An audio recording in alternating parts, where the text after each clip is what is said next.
और अब बात करते हैं मौसम की। बड़ी खबर यह है कि गलन वाली ठंड के साथ नए साल का स्वागत लोगों ने किया। शीतलहर की चपेट में पूरा उत्तर भारत इस वक्त है। कोहरे ने ट्रेन की रफ्तार पर ब्रेक लगा दिया है। हवाई जहाज की उड़ानें अगर बात करें तो वो भी इससे प्रभावित हुई हैं। कई जगहों से ऐसी तस्वीरें सामने आ रही हैं।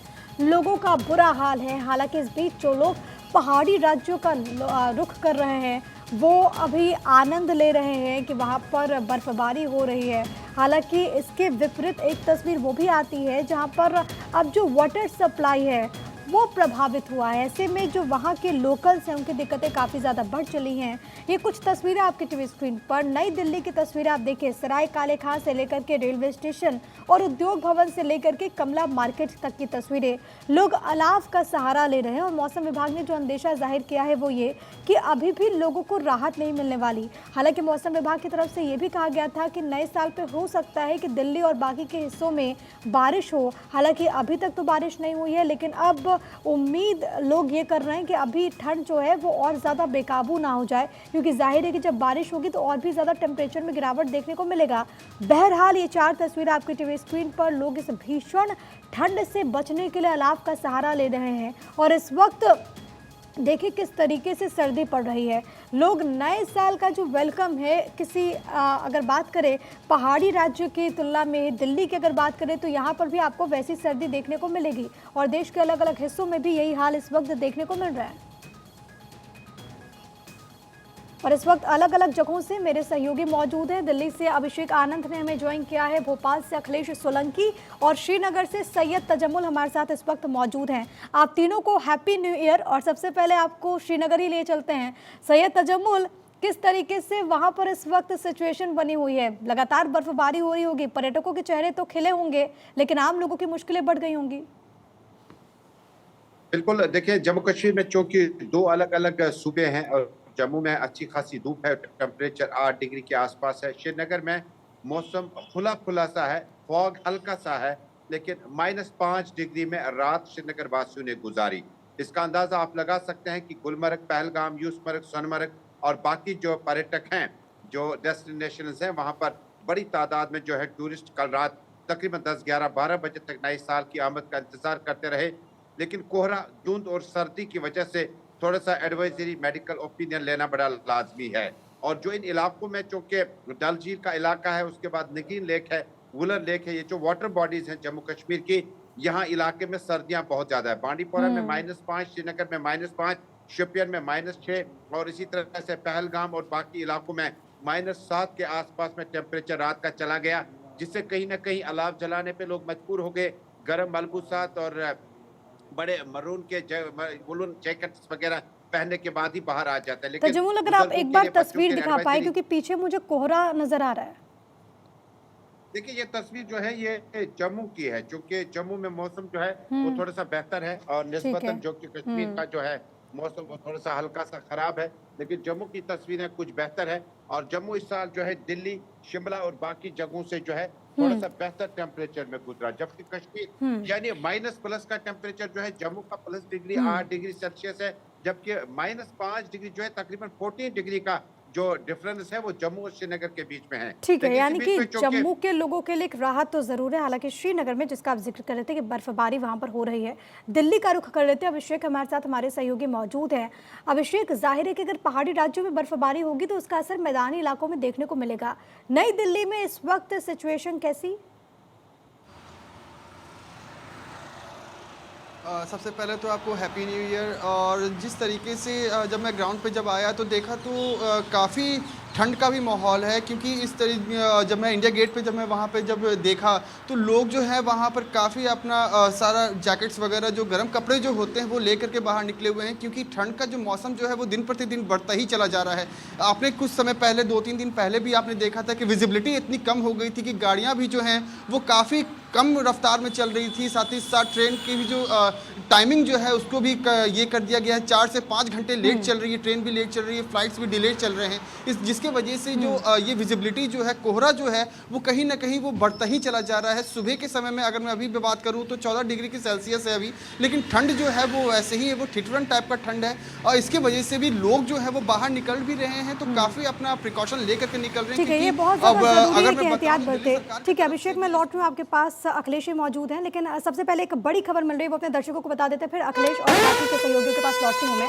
उत्तर भारत में देखिए ठंड ने बुरा हाल कर दिया है, यूपी में गलन बरकरार है, बिहार में शीतलहर जैसी स्थिति है, पंजाब में गुरदासपुर सबसे ज्यादा ठंडा रहा, उत्तराखंड में सर्द हवाओं ने लोगों की कपकपी बढ़ा दी है, हिमाचल प्रदेश में तापमान में गिरावट देखने को मिल रहा है। ये तस्वीरें आपकी टीवी स्क्रीन पर, हालांकि फिर से आप देखेंगे कि पर्यटक जो हैं वो काफ़ी ज़्यादा यहाँ पर लुत्फ उठाते हुए नजर आते हैं, लेकिन बाकी के हिस्सों में आप देखेंगे लोग घरों में कैद होने को विवश हो गए, क्योंकि ठंड बहुत ज़्यादा हो रही है। आप इन रास्तों पर देखिए कुछ नज़र नहीं आ रहा है, कोहरा इतना ज़्यादा है, और मौसम विभाग ने यही कहा है कि आने वाले दिनों में भी लोगों को राहत नहीं मिलेगी।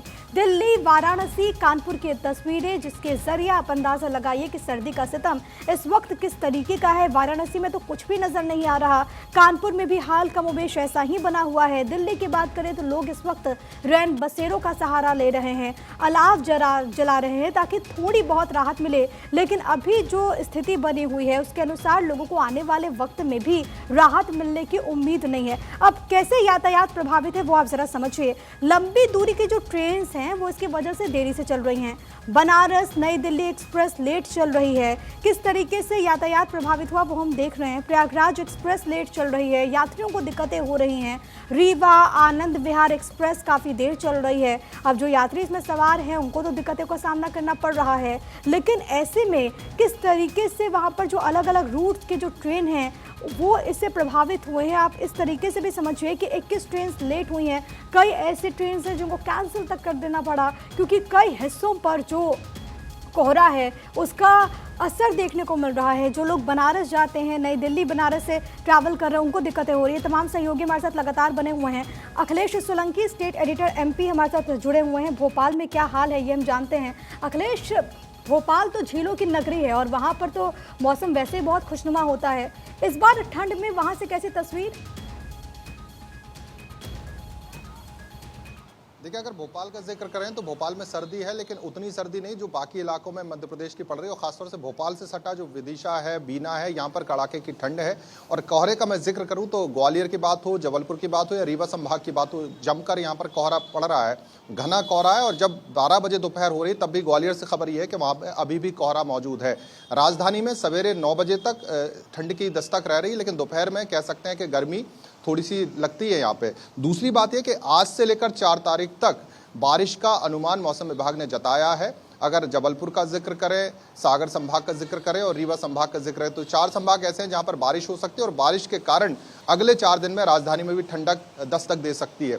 जैसे आप ट्रेनों का जिक्र कर रहे हैं तो ट्रेनों की स्थिति ये है, मध्य प्रदेश में दिल्ली से आने वाली 85% ट्रेनें जो हैं देरी से चल रही हैं। 58 ट्रेनें वहां से आती, जिनमें से 47 ट्रेनें लेट हैं और 35 ट्रेनें ऐसी हैं जो 12 से 15 घंटे लेट चल रही हैं। तो मौसम की मार जो है यातायात पर बहुत पड़ी है। दूसरा, सड़क पर भी यातायात रेंग रहा है। तो ये स्थिति है मध्य प्रदेश की, जहां पर बारिश होने की एक तरह से आमद है, मौसम विभाग का अनुमान है, चाहे जबलपुर की बात हो या ग्वालियर संभाग की बात हो। वहीं जो मावठा गिरेगा, जो बारिश इस मौसम में होती है उसको मावठा कहते हैं, उसके बाद कड़ाके की ठंड पड़ेगी, इस तरह का अनुमान है। जी बिल्कुल। और अखिलेश, जैसा कि आप इस बात का जिक्र करें कि भोपाल में अभी उतनी तो ठंड नहीं है जैसा कि बाकी के संभागों में, खासतौर पर जो ग्वालियर चंबल का इलाका है वहाँ पर देखने को मिल रहा है, और रीवा संभाग में हालांकि बारिश को लेकर के जो संभावना जाहिर की गई है, ये बात कही जा रही है कि हो सकता है कि आने वाले दिनों में भोपाल में भी ठंड देखने को मिले। एक बार फिर से जम्मू का रुख करते हुए तजम्मुल हमारे साथ, हमारे सहयोगी लगातार बने हुए हैं। तजम्मुल, क्योंकि हम देखते हैं कि बर्फबारी की वजह से कई रास्ते इस वक्त ब्लॉक हो गए हैं, इस बीच जो टूरिस्ट इस वक्त वहाँ पर मौजूद हैं उनके लिए स्थानीय प्रशासन की तरफ से क्या कुछ इंतजामात, उन रास्तों को खुलवाने के लिए क्या कुछ व्यवस्था आप देख पा रहे पूरे प्रदेश में? देखिए, दिसंबर खत्म हुआ, जनवरी शुरू हो चुका है साल 2024 का, लेकिन अभी जो गुरेज का सेक्टर है, करना का सेक्टर, आपने बिल्कुल सही कहा, इन इलाकों में बर्फबारी जो है मिड दिसंबर में हल्की सी हुई, लेकिन उसके बाद प्रशासन की तरफ से, ट्रैफिक कंट्रोल रूम की तरफ से बारहा कहा जाता है कि बाहर बर्फानी तूदे न गिराएं, मिट्टी के तूदे न गिराएं, पत्थर न खिसकाएं, जिसके लिए उन्हें ट्रैफिक कंट्रोल रूम से राब्ता करना जरूरी है। लेकिन जनवरी का पहला दिन साल 2024 का अभी तक कश्मीर घाटी के मैदान इलाकों में बर्फबारी नहीं हुई।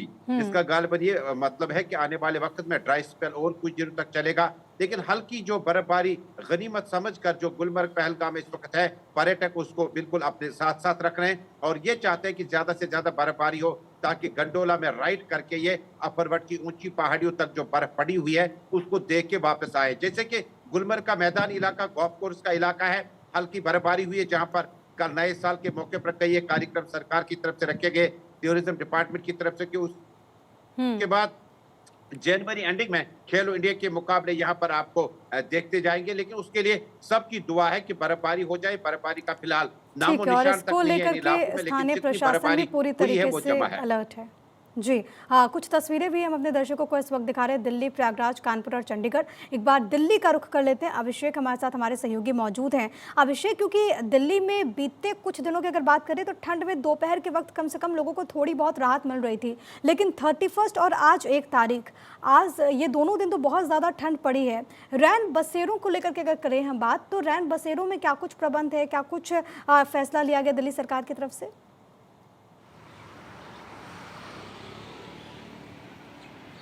जिस तरीके से 30 तारीख को 31 दिसंबर को और 1 जनवरी को जब ठंड जब बढ़ी है, तो उसके बाद से रैन बसेरों में भी दिल्ली पुलिस की तरफ से, दिल्ली सरकार की तरफ से भी काफ़ी ऐसे इंतजाम किए गए हैं, क्योंकि उनके पास जो छत जो होता है वो काफ़ी ये प्रॉब्लम क्रिएट करता है, जिसकी वजह से उन लोगों को ठंड का सामना करना पड़ता है। साथ ही साथ उन लोगों को अलावे भी जलाने के लिए ये किया गया है। साथ ही साथ चद्दर वगैरह भी दिए, कंबल वगैरह भी दिए गए हैं, ताकि उनके छोटे छोटे जो बच्चे जो हैं इससे ठंड के वजह से वो प्रभावित ना हो।